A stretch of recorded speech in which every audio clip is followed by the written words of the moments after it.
معزز باوقار حاضرین جمعہ، السلام علیکم ورحمۃ اللہ تعالی وبرکاتہ۔ الحمدللہ رب العالمین والعاقبۃ للمتقین والصلاۃ والسلام علی سلطان الصلاطین محمد المختار وآلہ الاطہار واصحابہ الاخیار، اما بعد فاعوذ باللہ من الشیطان الرجیم، بسم اللہ الرحمن الرحیم۔ قال اللہ تعالی فی القرآن المجید والفرقان الحمید، وَجَعَلْنَا لَكُمْ فِيهَا مَعَائِشَ وَمَنْ لَسْتُمْ لَهُ بِرَازِقِينَ۔ وقال تعالى في مقام آخر: فإذا قضيت الصلاة فانتشروا في الأرض وابتغوا من فضل الله واذكروا الله كثيرا لعلكم تفلحون۔ صدق الله مولانا العظيم وصدق رسوله النبي الأمين المتين الكريم، ونحن على ذلك لمن الشاهدين والشاكرين والحمد لله رب العالمين۔ آئیے ہمارا آیت کریمہ اور اس پر روشنی ڈالنے سے قبل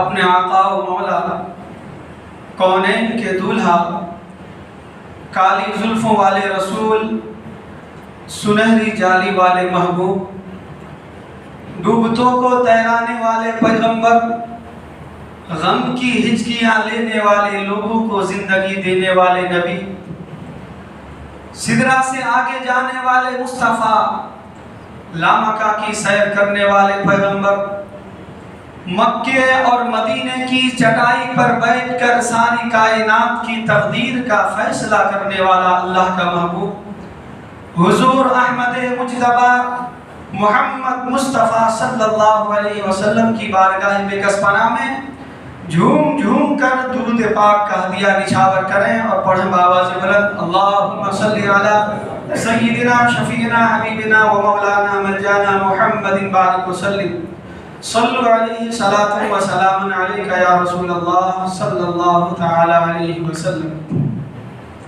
حضرات، ہر جمعۃ المبارکہ میں آپ کسی نہ کسی شخصیت، کسی نہ کسی چیز کی فضیلت سماعت کرتے چلتے ہیں۔ رمضان آئے تو رمضان المبارک کی فضیلت سماعت کرتے ہیں، روزوں کی فضیلت سماعت کرتے ہیں، کبھی تلاوت قرآن کی فضیلت سماعت کرتے ہیں، کبھی علم کی فضیلت، کبھی علماء کی فضیلت۔ لیکن آج میں نے جو اپنا عنوان سخن بنایا ہے وہ ہے تاجر اور تجارت کی فضیلت۔ الحاصل یہ ہے کہ جو لوگ بھی کاروبار سے جڑے ہوئے ہیں ان کاروباروں کی فضیلت اور کاروبار کی فضیلت آج اس جمعۃ المبارکہ میں آپ سماعت کریں گے۔ اور کسب معاش، طلب رزق کے بہت سارے اسباب ہیں، بہت سارے راستے ہیں۔ ملازمت ہے، زراعت ہے، طباعت ہے اور بہت سارے شعبے جات ہیں، ان میں سے ایک تجارت بھی ہے۔ انسان تجارت کے ذریعے کسب معاش کرتا ہے، کوئی دکانداری کرتا ہے تو کوئی اور کیا کرتا ہے۔ تو کسب معاش کے بہت سارے طریقے اسلام نے ہمیں دیے ہیں، اور یہ بات بھی آپ ذہن میں رکھیں، یہ تجارت یہ دین اسلام سے کوئی باہر کی چیز نہیں ہے۔ لوگ ابھی جانتے نہیں ہوں گے کہ یہ بھی عبادت میں شمار کیا جاتا ہے۔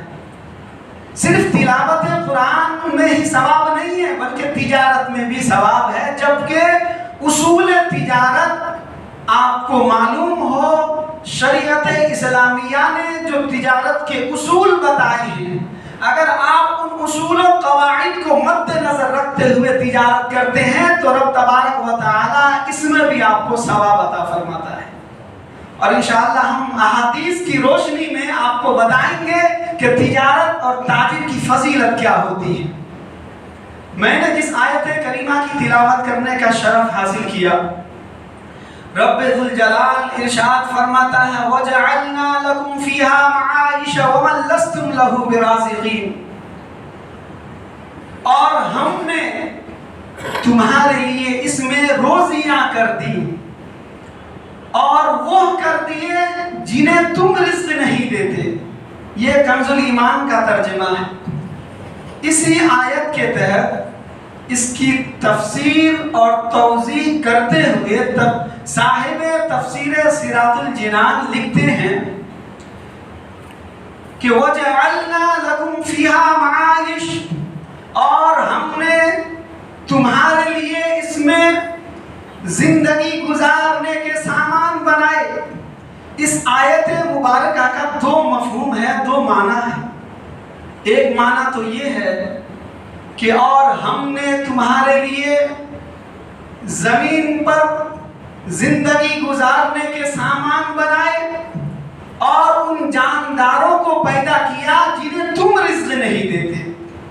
اور ایک معنی اور مفہوم تو یہ ہے کہ اور ہم نے تمہارے لیے زمین میں، زمین پر کوئی بھی معنی لے لیں، زمین پر اور جن کو ہم نے تمہارے لیے پیدا کیا زندگی گزارنے کے سامان بنا دیے جنہیں تم رزق نہیں دیتے.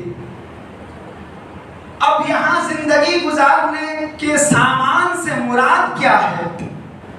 تو صاحب تفسیر سراج الجنان لکھتے ہیں کہ کھانے پینے پہننے کے وہ تمام چیزیں ہیں اس میں شامل جن کی ضرورت ہم کو پیدا ہونے کے بعد سے لے کر مرنے تک ہوتی ہے. یہ ساری چیزیں ان سے مراد ہیں. اور جنہیں تم رزق نہیں دیتے، اس سے مراد یہ ہے کہ تمہارے بیٹے، تمہارے اہل و عیال، غلام، لونڈی اور یہ حشرات الارض، یہ سارے جتنے بھی ہیں، ان سب کے بارے میں لوگ یہ گمان کرتے ہیں کہ ہم انہیں کھانے پینے کا سامان دیتے ہیں. رب فرماتا نہیں، تم رزق نہیں دیتے، ہم انہیں رزق دیتے ہیں. تو اب یہ تمام کو اللہ رب العزت رزق عطا فرماتا ہے. اسی طرح السنن الکبریٰ میں امام بیہقی رضی اللہ تعالی عنہ اس حدیث پاک کو نقل فرماتے ہیں عن عبداللہ بن مسعود رضی اللہ تعالی عنہ قال قال رسول اللہ صلی اللہ علیہ وسلم طلب کسب الحلال فریضۃ بعد الفریضہ، کہ حلال رزق طلب کرنا یہ فرض ہے فرائض کے بعد. اب اس حدیث پاک کی تشریح یوں ہے، شارحین حدیث بیان کرتے ہیں کہ اس کا مطلب یہ ہے کہ دین میں اولین فرائض جنہیں سب جانتے ہیں، جیسے نماز کو آپ لے لیں، روزے کو لے لیں، حج کو لے لیں، زکوٰۃ کو لے لیں، سبھی جانتے ہیں کہ نماز 5 وقت فرض ہے، سبھی جانتے ہیں کہ روزے فرض ہے. یہ اولین فرائض میں ان کا شمار ہوتا ہے. اس کے بعد جس فرض کا ذکر اس حدیث میں فرمایا گیا ہے، دوسرے درجے کا فرض یہ ہے کہ آپ حلال رزق کمائیں. آپ حلال رزق طلب کرنے کے لیے نکلے، یہ دوسرے درجے کا فرض قرار دیا گیا ہے. اسی طرح تو اس حدیث کو امام بیہقی نے السنن الکبریٰ میں روایت کیا ہے. اور اسی طرح ایک حدیث پاک ہے جسے المعجم الاوسط میں امام طبرانی نے روایت کیا ہے عن انس بن مالک رضی اللہ عنہ قال قال رسول اللہ صلی اللہ علیہ وسلم طلب الحلال واجب على كل مسلم کہ حلال رزق طلب کرنا ہر مسلمان پر واجب ہے۔ اب جو بھی مسلمان ہو، جو بھی کاروبار کرتے ہوں، تو اس کے لیے ضروری ہے کہ ان کا کاروبار حلالی ہو، یعنی حلال طریقے سے رزق کماتا ہو۔ تو حلال طریقے سے ہمیں اور آپ کو رزق جو ہے کمانا کیا ہے؟ واجب ہے۔ اس کو امام طبرانی نے المعجم الاوسط میں ذکر فرمایا ہے۔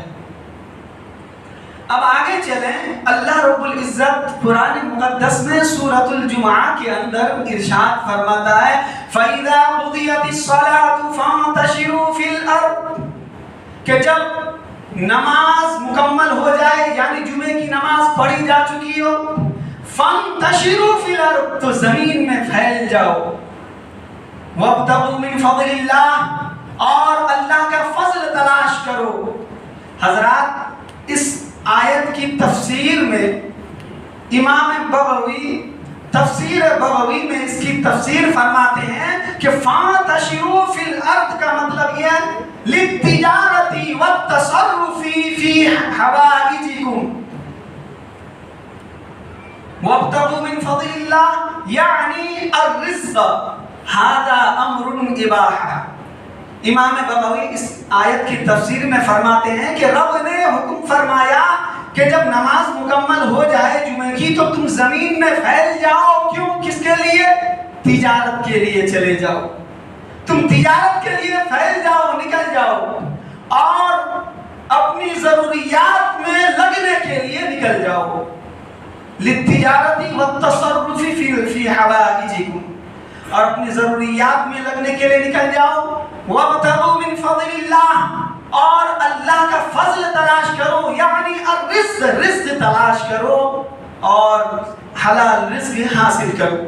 اس آیت کی تفسیر میں امام بغوی نے تفسیر بغوی میں یہ فرمایا ہے۔ تو پتہ چلا کہ رزق حاصل کرنے کے لیے نکلنا یہ اللہ کی جانب سے ہمیں حکم ہے، اور یہ حکم اباحت ہے۔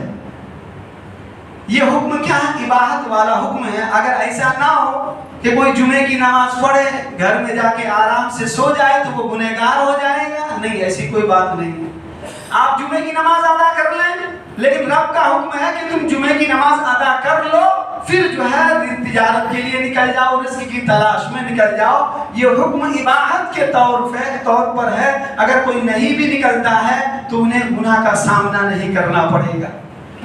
تو میرے عزیزو، اب دیکھیے احادیث میں تجارت کو واجب قرار دیا گیا، اور کسب معاش کو، حلال رزق کو طلب کرنا یہ فرض بھی قرار دیا گیا، اور ساتھ ہی ساتھ اس کا حکم قرآن میں بھی دیا گیا۔ تو ان تمام احادیث اور آیات قرآنیہ سے یہ بات ثابت ہو چکی کہ جس طرح ہم پر نماز فرض ہے، روزہ فرض ہے، حج و زکوٰۃ فرض ہے، اس طرح اپنے اہل و عیال کی پرورش، ان کی کفالت کے لیے دوسرے کے سامنے محتاجی کا سامنا نہ کرنی پڑے، اس کے لیے ہمیں اور آپ کو رزق طلب کرنا، کاروبار کرنا واجب و فرض ہے۔ تو لہٰذا جو حضرات کاروبار سے نہیں جڑے ہیں وہ کاروبار میں لگ جائے۔ اب دیکھیے تجارت، یہ جو کسب معاش ہے نا، سب کی نیتیں الگ الگ ہوتی ہیں۔ کوئی پیسہ اس لیے کماتا ہے کہ میں شہر میں سب سے بڑا پیسہ والا بن جاؤں، لوگ مجھے بہت بڑے پیسے والے کے نام سے جانیں۔ کسی کی نیت یہ ہوتی ہے۔ تجارت کے اصول جب تک آپ نہ جانیں اس وقت تک آپ تجارت میں نہ آئیں۔ اس کے اصول و قوانین شریعت اسلامیہ میں ہمیں بتا دی گئی ہے کہ آپ کو تجارت کیسے کرنی ہے، اور اسلام ایک کمپلیٹ مذہب ہے، ایک مکمل مذہب ہے کہ جہاں زندگی کے ہر شعبے میں اسلام آپ کی رہنمائی کرتا ہوا نظر آتا ہے۔ کہیں بھی چلے جائیں، کسی بھی شعبے میں جائیں، آپ کو اسلام رہنمائی کرتا ہوا نظر آئے گا۔ پیدا ہوتے ہی بچے کے کان میں آذان دینا کہ نہیں دینا، وہیں سے احکام شروع ہو جاتے ہیں۔ بچے کا نام کتنے دن میں رکھنا، کتنے دن میں عقیقہ کرنا سنت ہے، یہ سارے پیدا ہوا اور اسی طرح پیدا ہونے سے لے کر کے قبر کی گود تک جانے تک اسلام ہماری اور آپ کی رہنمائی کرتا ہوا نظر آتا ہے. تو اس سے پتہ چلتا ہے کہ جتنا کمپلیٹ اسلام ہے اتنا کوئی بھی مذہب کوئی بھی دین نہیں. تو اسلام تجارت کے معاملے میں، کاروبار کے معاملے میں ہماری اور آپ کی رہنمائی کرتا ہوا نظر آتا ہے. لیکن تجارت کے اصول آپ کو جو ہے معلوم ہونے چاہیے. آپ دیکھیے اللہ کے رسول نے کیا فرمایا، طلب العلم فریضۃ علی کل مسلم، کہ ہر مسلمان چاہے وہ مرد ہو یا عورت سب پر علم دین سیکھنا فرض ہے. اب آپ کو میں بتاؤں کہ آپ کو مفتی بننا فرض ہے؟ نہیں. کیا آپ کو مجتہد بننا فرض ہے؟ نہیں. مفتی بننا، مجتہد بننا یہ فرض کفایہ ہے. اس کے بارے میں شیخ عبدالحق محدث دہلوی رحمۃ اللہ تعالی علیہ اس حدیث پاک کی تشریح کرتے فرماتے ہیں کہ ہر مسلمان مرد و عورت کو ان مسائل کا جاننا فرض ہے جن مسائل کا سامنا ان کو اپنی زندگی میں کرنا پڑتا ہے. مثال کے طور پر آپ نماز پڑھنے آئے، نماز کے فرائض کتنے ہیں یہ معلوم آپ کو ہونا چاہیے.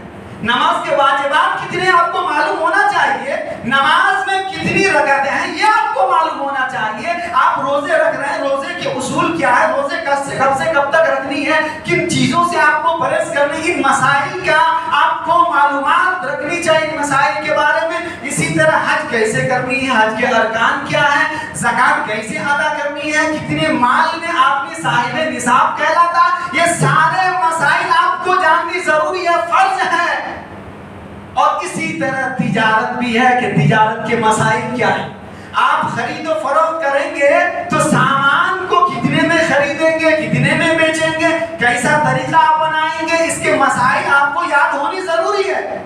یہ علم فرض ہے ہر مسلمان مرد و عورت پر. یعنی عالم بننا ہر مسلمان مرد و عورت پر فرض ہے. کون سے؟ یعنی ان مسائل کا عالم بننا فرض ہے جن مسائل کے بغیر ہماری زندگی کا چکا چل نہیں سکتا، ہم آگے بڑھ نہیں سکتے جب تک ان مسائل کو ہم نہ جانیں. ہم غیر کے محتاج نہ ہوں کسی مسائل کے لیے، ہم خود کتابوں میں ڈھونڈ کر کے نکالے. اتنا علم ہر مسلمان مرد و عورت کو سیکھنا فرض ہے میرے عزیز. رہا مفتی بننا، مجتہد بننا، یہ فرض کفایہ ہے. اگر آپ کے شہر میں چند مفتی بن گئے تو یہ فرض کفایہ ہے، باقی لوگ گناہ سے بچ جائیں گے. تو میرے عزیزوں میں یہ عرض کر رہا تھا کہ اسی طرح علم تجارت کا علم حاصل کرنا بھی آپ پر کیا ہے، فرض ہے. کیمیائے سعادت میں یہ واقعہ لکھتے ہیں کہ خلیفہ سوم حضرت عمر فاروق رضی اللہ تعالیٰ عنہ بازار میں جاتے تھے. بازار میں جا کر کے دکانداروں سے، تاجروں سے تجارت کے مسائل پوچھتے تھے. اگر کوئی تاجر مسئلہ نہیں بتا پاتا تو کوڑے لگا کر مار کر بھگا دیتے کہ جاؤ، تمہیں بازار میں رہنے کا حق نہیں ہے، چلے جاؤ. یعنی جب تک تم تجارت کے مسائل نہیں جانو گے تو تم حلال اور حرام میں امتیاز کیسے کرو گے؟ تم تو سود میں مبتلا ہو جاؤ گے، تم غلط بیع اور شراء میں مبتلا ہو جاؤ گے. میرے عزیزوں، اس لیے تجارت کے مسائل اب عمومی طور پر آپ دیکھ رہے ہیں، کسی بھی شعبہ میں آپ جائیں، چاہے انجینئرنگ کی پڑھائی کریں، ڈاکٹری کی پڑھائی کریں، کوئی بھی پڑھائی، کسی بھی شعبے میں آپ جائیں، اس شعبے میں آپ کو کامل طور پر تجربہ ہونا چاہیے کہ آپ اس فن میں کتنے کامل ہیں، آپ صحیح سے معاملات کو ڈیل کر سکتے ہیں کہ نہیں کر سکتے ہیں. یہ سارے مسائل میں آپ کو کامل طور پر عبور حاصل کرنا پڑے گا، تب جا کر کے آپ اس شعبے میں کامیاب نظر آئیں گے. بہت سارے لوگ کہتے ہیں ہم تجارت کرتے ہیں ہمارا فائدہ نہیں ہوتا، گھاٹے میں چلے جاتے ہیں. اب دیکھیں ریزن کیا ابھی میں بتاؤں گا کہ گھاٹے میں کیوں جاتے ہیں. اس کے چند اصول ہیں تجارت. پہلا اصول جو میں آپ کو بتایا یہ ہے علم تجارت. تجارت کا علم ہونا ضروری ہے ایک تاجر کے. دوسرا کیا ہے، درست یہ نیت، آپ کی نیت صحیح ہونی چاہیے. کیا؟ نیت صحیح ہونی چاہیے. جب تک نیت صحیح نہیں ہوگی آپ کی تجارت سکسیسفل نہیں ہو سکتی، آپ کامیاب نہیں ہو سکتے. نیت کیا کرنی ہے؟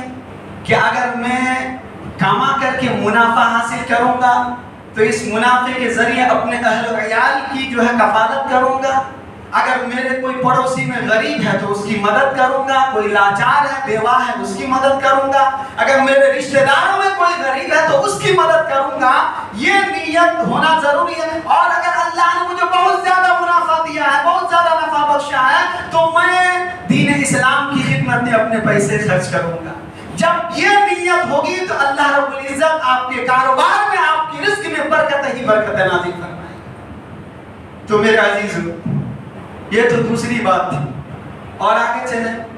تجارت کے اصول میں یہ بھی ہے کہ آپ جب بھی تجارت کا آغاز کریں تو کوئی یہ ضروری نہیں ہے کہ آپ کے پاس بھاری بھرکم سرمایہ ہو، آپ کے پاس لاکھوں اور کروڑوں کے روپے ہوں، یہ کوئی ضروری نہیں ہے۔ اگر لاکھ 2 لاکھ ہے تب بھی کاروبار شروع کر سکتے ہیں، اگر آپ کے پاس 1000 ہے، 50,000 40,000 تو اتنے میں بھی آپ کاروبار شروع کر سکتے ہیں۔ لوگ اس غلط فہمی کے شکار ہو جاتے ہیں کہ کاروبار کے لیے ڈھیر سارا پیسہ ہونا ایسا کوئی ضروری نہیں ہے، کیونکہ ہر چیز چھوٹی سے بڑی ہوتی ہے، ایسے ہی کوئی چیز ڈائریکٹ بڑی نہیں ہو جاتی۔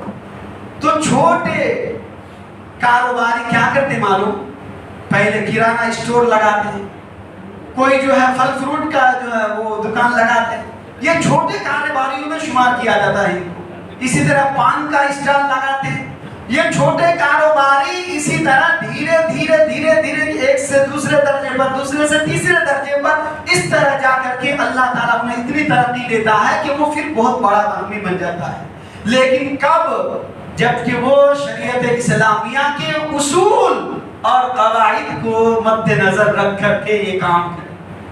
اب کوئی دکاندار ہے، سامان خرید کر کے لایا، اب بیچا، اس کی تعریف کرے، اتنی تعریف کا حقدار وہ سامان ہے ہی نہیں کہ اس سامان میں یہ خصوصیت ہے، اس چیز میں یہ فنکشن ہے، اس چیز میں یہ جو ہے وہ ہے۔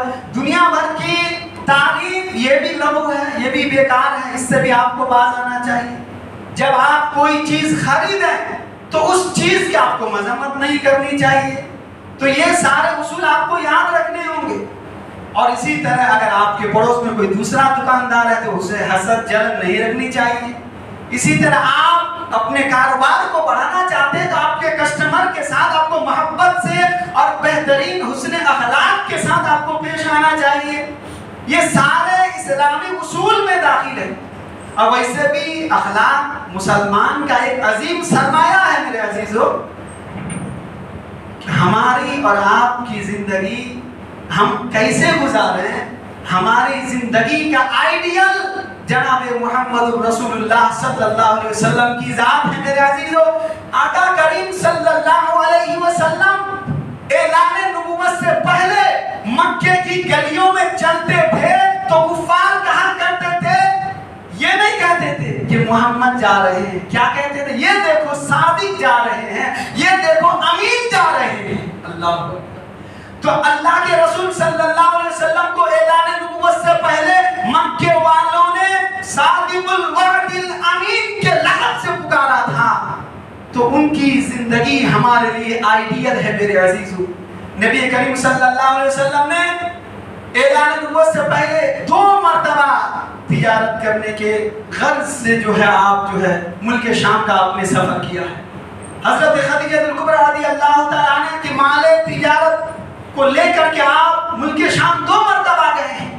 تو پتہ یہ چلتا ہے کہ اگر کوئی مسلمان تجارت کرتا ہے تو یہ میرے نبی کی سنت کریمہ ہے، اور اسی طرح میرے نبی کی سنت ہی نہیں ہے، دیگر انبیاء کی بھی سنت ہے، اسی طرح صحابہ کی بھی سنت ہے، تابعین تبع تابعین کی بھی سنت کریمہ ہے۔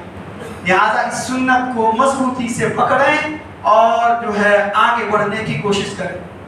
ایک زمانہ ایسا بھی تھا پوری دنیا میں مسلمان تجارت کے معاملے میں اول پوزیشن پر تھی۔ کیوں؟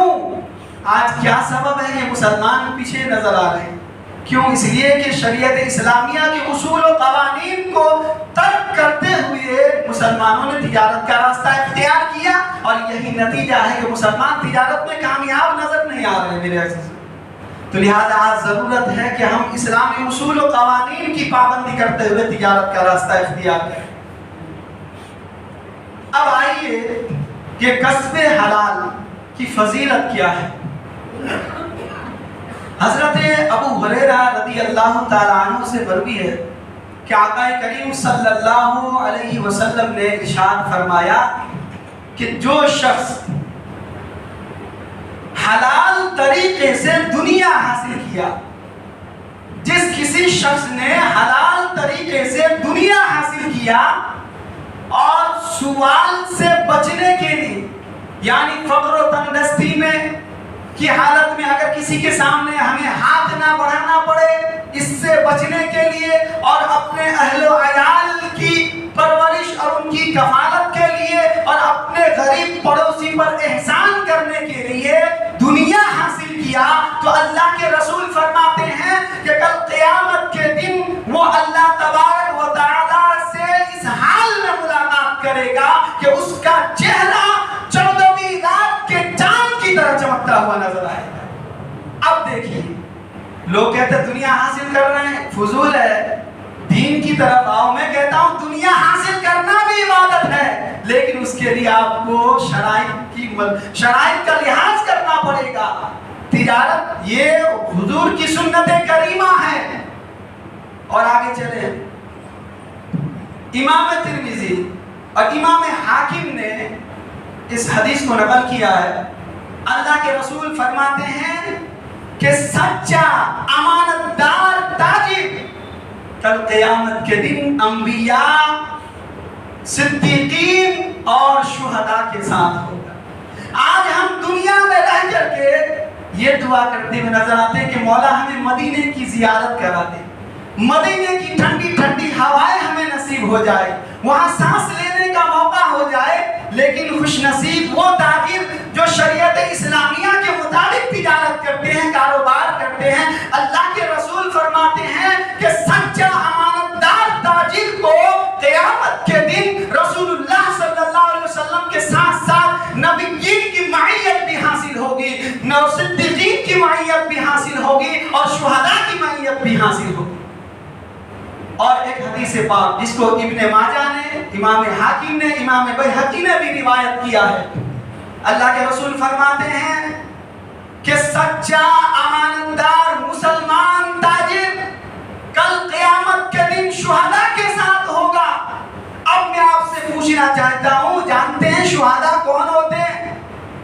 میدان کارزار میں تلوار لہرا کر کے، اپنے خون کے قطروں کو بہا کر کے، اپنے اہل و عیال کو پیچھے چھوڑ کر کے، اللہ کی راہ میں اپنی جان کو قربان کر کے جو مقام حاصل ہوتا ہے، تو خوش نصیب ہو تاجروں۔ اگر آپ سچے امانتدار مسلمان تاجر ہیں تو اللہ رب العزت قیامت میں بھی آپ کو شہداء کے ساتھ اٹھائے گا۔ اور ایک حدیث پاک آپ کی نظر کر دوں، التاجر الصدوق، یعنی سچا تاجر حشر کے میدان میں قیامت کے دن عرش کے سائے میں ہوگا۔ تو عرش کا سایہ جنہیں بھی چاہیے وہ تجارت میں صداقت کا راستہ اختیار کرے، امانت کا راستہ اختیار کرے، دیانت کا راستہ اختیار کرے، تب جا کر کے وہ تاجر بھی شہداء کے ساتھ ہوگا، عرش کا سایہ انہیں نصیب ہوگا، نبیین کا ساتھ انہیں ملے گا، شہداء کا ساتھ ملے گا، صدیقین کا انہیں ساتھ ملے گا۔ تو میرے عزیزو، آج کا جمعہ کا یہی پیغام ہے کہ ہم اور آپ کاروبار تو کرتے ہیں، تجارت کرتے ہیں، تو ضرور ضرور اسلامی اصول و ضوابط کا خیال رکھیں اور شریعت اسلامیہ کے مطابق تجارت کو انجام دیں گے تو اللہ رب العزت دنیا میں بھی آپ کو سرخری عطا فرمائے گا، آخرت میں بھی آپ کو سرخری عطا فرمائے گا۔ وما علینا الا البلاغ۔ السلام علیکم ورحمۃ اللہ تعالی وبرکاتہ۔ جو حضرات سنت ادا نہ کی ہو، سنت ادا فرمائیں۔